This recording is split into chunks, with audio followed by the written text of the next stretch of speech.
When I was a kid many years ago, probably sometime in the early 2000s, maybe 2003 or 2004, I used to go to McDonald's Play Place quite a lot when I was a kid. Every time after I would eat my meal from McDonald's, I would always go and play on the tubes and play with the other kids there. My brother did the same thing because he was a kid at the time. However, something really freaky happened when I was a kid, and this honestly isn't the type of story to make you jump out of your seat scared. No. It was just something that had got me questioned for a while. At the time when I went to one of the McDonald's play places with my mom, that she used to take me a lot, my brother and I were there to play around at McDonald's as it was a weekend after school, so yeah. It was on Friday, it was the day we went there for dinner, as my brother and I had got pretty good grades on our report cards. However, though, this is when things started to get really weird. When I entered the play place, it honestly started to feel cold for some reason. I know it was during sometime early in the summer. Probably this took place around late May, early June. No surprise there. But I don't know why, but I started to feel that it was cold for some reason. I told my mom and she went up to go tell the manager to maybe see if the heat was on. And it was. Well, not really, but it was down to moderate due to the fact that it was starting to warm up. I honestly was quite confused as to why that would be the case. I honestly have no idea, so I just decided to shrug it off, thinking maybe it's the fact I just entered and it probably might be that. So I ended up continuing to play.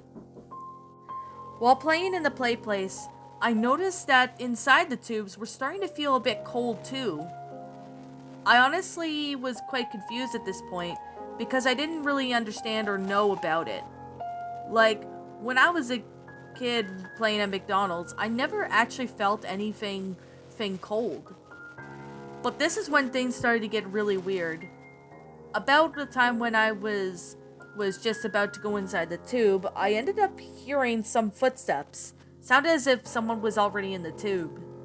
I decided to maybe go see who that other kid was to play with him or her, since I must have been, well, maybe 5 or 6, go up to the tubes to see who that kid was. When I followed the sound to where it was, I couldn't find the kid anywhere, but I ended up going to one little area that kind of you can drive like a helicopter or something like that. It was up high, so as I was driving or pretending to drive, I ended up hearing a voice of a child laughing.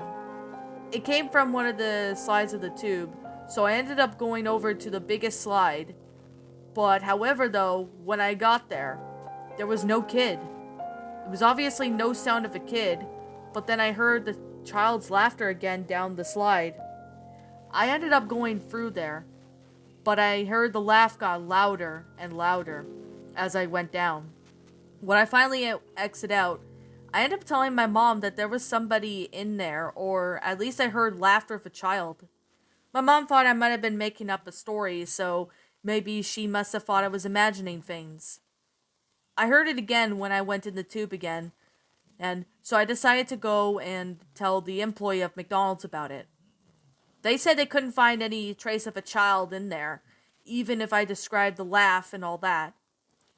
Since until I got too old for the tubes, I still haven't heard that laugh from that child since. And I wondered today if it was paranormal, or maybe my imagination. But still to this day, I'm still scratching my head as to what I actually should believe in.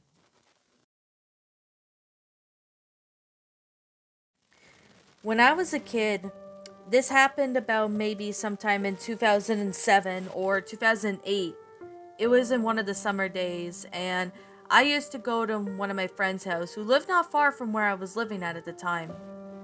It was during the summertime, so I was having fun with my friend named Andrea. Andrea and I were pretty good friends, and we sadly haven't talked to each other in so long. Probably the last time I spoke to her was maybe in my teen years, but that's besides the point. Me and her, with her sister, used to play lay a lot on the street. Not really on the road or anything, but just on our driveway. Sometimes we would go to our houses, sometimes we would go for a bike ride around the block, etc. It was pretty fun, seeing that we have done this for a long time, and my parents did tell me rules like don't go on the road without looking both ways, don't play on the road, and etc. Things have been going pretty well for the last little while. When I was playing with her one day, as she invited me over to play a game since she got a new bike, I honestly saw a van. This van wasn't really, well, anything I've recognized before. And in fact, I'd never seen this van in our road at all. I was thinking it might have been a new neighbor, and a man stepped out with a woman, and they appeared to be new neighbors. The guy's name was Norris, and his wife, quote unquote, its name was Samantha. Samantha actually seemed pretty nice, and same with Norris, so they said that they were our new neighbors, so we decided to sit there and, welcome him to the neighborhood.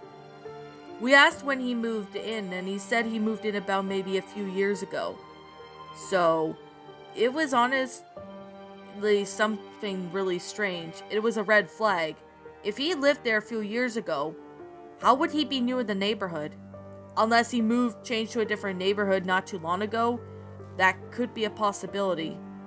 There are still many reasons that I can see that there are red flags from this individual from the start. Now, at the time, my friend Andrea and I thought maybe this man and woman was just probably looking for someone to talk to. So in fact, we decided to go ahead and, just go on with it. About the next day or something like that, Andrea was not at school. So I went over to her house to see if she was okay, and she said that she was fine and that he had a doctor's appointment. I given her some homework that the teacher had gave me to give to her, so it wasn't really a big deal. At the time of the story, Andrea and I decided that we would play in what seemed to be a big busy park. The park gets busy a lot, so we decided we would drive our bikes there. Of course, we were too young to drive, but we drove our bikes there, and the park was not far from the elementary school that me and her went, so it was all fine without any problems. However, I saw Samantha there looking at me really weirdly.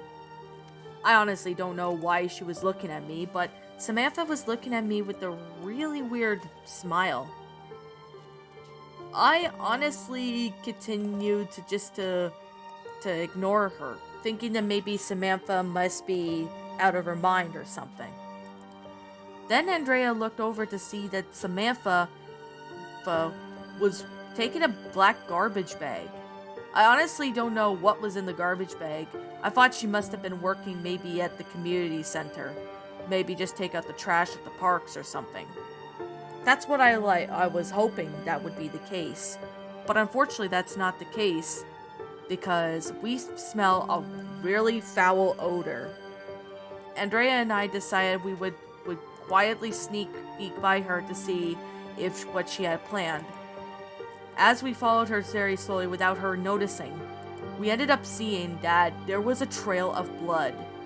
Now this was getting really weird, so I ended up taking some notes, and I ended up informing the authorities. When they examined the blood, I explained to them about Samantha, and this was the most disturbing news I've got. It wasn't until maybe a few days later when I ended up finding out from one of my neighbors saying that the police came to her door. I asked Andrea why the police came to her door, and she said that Chuck, or not Norris, but Norris's real name was Chucky, and his wife's name Samantha were actually had plans to kill people by dumping their bodies into bags and hiding the evidence. They had been arrested, and we have never seen them since then. And I'm just glad that we ended up catching them on time. Because I have no idea what would have happened if me and Andrea did not follow Samantha that day.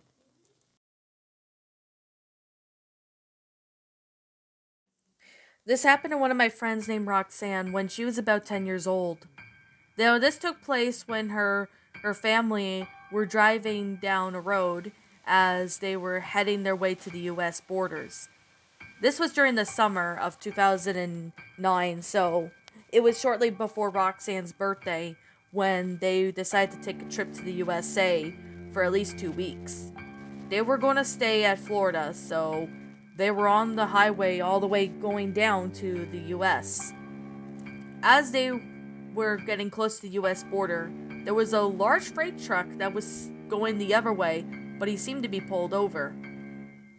Now the highway seemed pretty busy, so they ended up just thinking nothing of it and continued.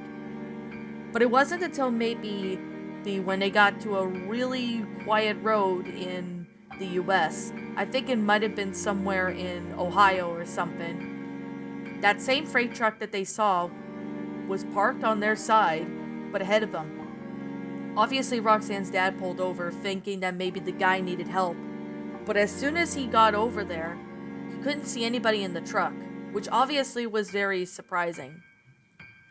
Obviously, Roxanne got out as she needed to use the bathroom, so she was on the side of the road looking for a place to pee when she ended up looking over to see that there was a man. This man eventually had a large knife and he was staring at what seemed to be nothing. He didn't even notice her, so he just stared at whatever it was in front of him for a while. Roxanne immediately started getting uncomfortable when this guy suddenly charged at her full force with the knife. Eventually, Roxanne started running, and her dad eventually got on in between her and the man and pushed him away, telling him to stay away from his daughter. This was one of them that Roxanne honestly can say was one of the freakiest stories that had ever encountered her as a kid. And that freight truck, they have never saw it again during the trip.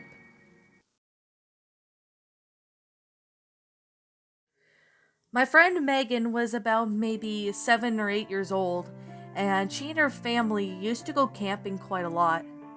When they were camping a lot, they always bring the trailer, which, of course, they usually have it in a storage unit in the garage for about a year, mainly in the during the winter and winter months. But when it gets warmer, they usually take out the trailer and they go camping at least a couple times a month.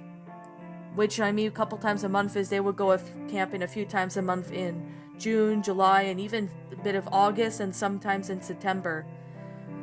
Now, at the time of the story, she was about 7 years old, and she discovered something really freaky at this point of the story. Now, to put it as bluntly and simple as it is, this is actually something that Megan never expected. When she was younger, she always liked to go camping by the beach in the national park. Now, I won't name the national park as she doesn't remember, but it was at least 2 hours away from the hometown I grew up in. This place was obviously has a big beach and has a pretty good camping areas. So Megan and her family got a trailer and they ended up parking it and setting it up when they got there. As soon as they set up everything and they were all ready to camp out, this is when things started to get really weird. What I mean by really weird is that something really strange was going on and it was starting to get really weird.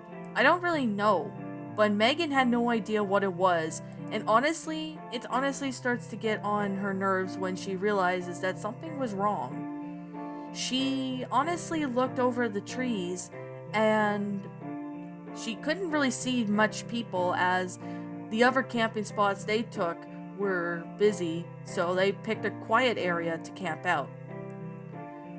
At this point, though, Megan ended up looking over at the water when she looked over to see something. It looked like whatever it was had a long neck. She thought that maybe it might have been a piece of driftwood, so she couldn't really see from far off from the shore. However, something strange got really messed up in this time. So, the cut to the chase, it was take place sometime in the evening where Megan was about to go to sleep when all of a sudden she walked up to the door of the trailer and looked outside. She saw whatever it was had a long neck, and it honestly turned around and it was facing the trailer at least a few feet away, probably 10 or 15 feet. For all they know, she honestly had no idea what it was. She honestly just stared at whatever it was for about a good few minutes. Honestly, she had no idea what this creature was, and at first she thought it might have been maybe some kids trying to prank her to scare her, but that idea checked out when it let out a loud guttural roar before it dove under the water and out of sight. Megan ended up telling her parents about that experience the next day while having breakfast at the camp. And her father talks to the park rangers about that and explained what Megan had said. But unfortunately, they looked over at the water. They even had a boat to check out the area of the lake, but they ended up couldn't find anything. This story honestly still confuses Megan, but it was also terrifying to see that creature was actually in the water. She doesn't go to that camp place anymore after that experience, but she still wonders if that creature is still out there. Chances are it could probably still be out there, but she has no idea if that was a Loch Ness monster, a prank, or something like that. But after she discovers this creature in this story, she really does not know what to believe.